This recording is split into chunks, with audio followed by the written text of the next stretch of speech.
Federal. It's the boy Moneybagg Yo. You already know, 901 Memphis representative, and you watching HotNewHipHop.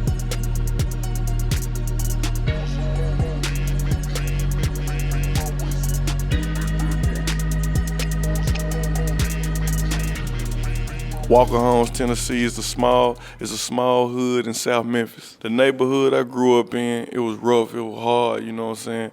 I'm most definitely familiar with the struggle. I just managed to escape through all the hate, you know what I'm saying? All the hate that come from the city and all the hoods in the city. I just managed to escape it, bro. Like, I'm blessed. Yeah, it's just like my mom, my two sisters. I really was just outside. I wasn't never at home like that.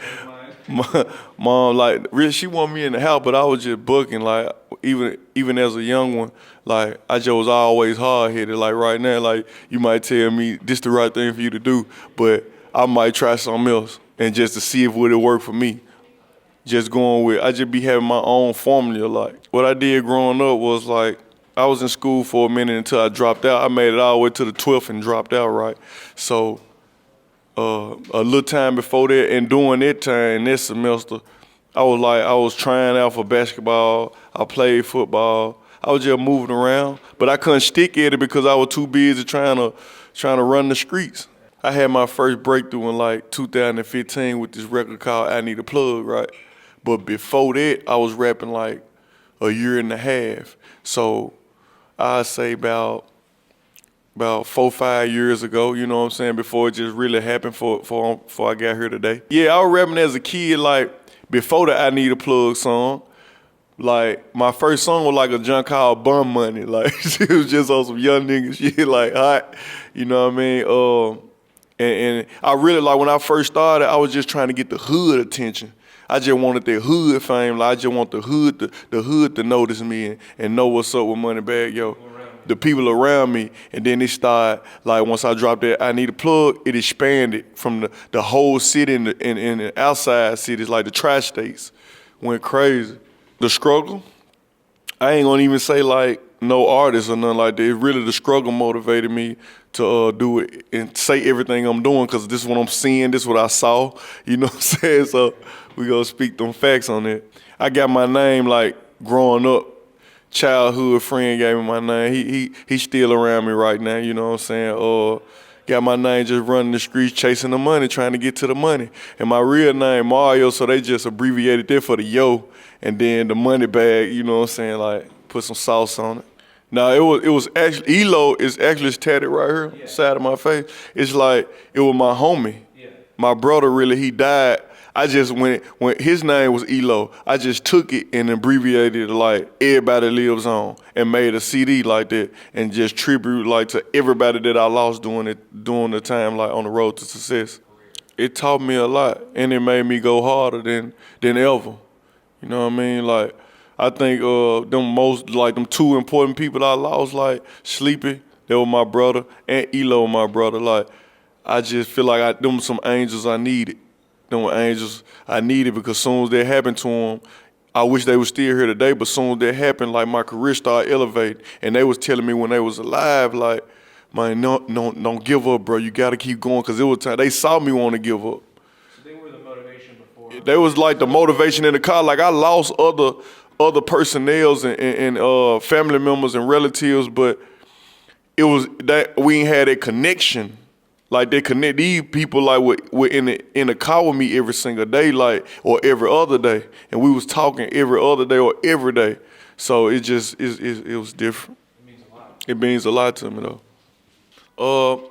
Gotti always been like my mentor, really. You know what I'm saying? It's like, I ain't gonna say he signed me. You know what I'm saying? He took me under his wing and let me rep the brand and let me get to where I was trying to go. You know what I mean? Like, he labeled himself the king of Memphis in the city. I came through with that new wave, that new sauce. You know what I'm saying? I took over the city. He reached out. Hey, little bro, I want to help your situation. I want to help you get to another level to really take it somewhere. And I tried it. But, excuse me, everybody was telling me, like, don't do it, don't say, oh, God, you bigger than that. But like I told you in the beginning, I'm kind of hard-headed. I wanted to see what everybody was telling me not to do this for. So I tried it and it worked for me. Oh yeah, you know we got the gang gang. You know what I'm saying? That's the hottest club anthem out right now. As soon as you hear that, as soon as the beat drop, they going fed for sure. Gang gang. We was in the studio. I was actually working on Two Federal, me and Gotti. We was in Atlanta at Patchwork. And he so happened to have a session in there too. So we just ended up vibing and everything. He came up with the chorus. He was in there on the chorus. I was like, man, I gotta go in on this jump right behind you. So that's why my verse ended up first. I went right in behind him, done it, bam. Really just life, period. Cause like when I was in the 12th grade before I dropped out, what made me drop out was I had my first little girl. So when I had her, I feel like school couldn't make me no paper. So I had to get out and go get something to provide. So I just feel like my kids motivate me, the struggle motivated me, family members, the two individuals I told you I lost, all that. How I progressed over time, like I used to sit in the car, I used to write the raps, you know what I'm saying, and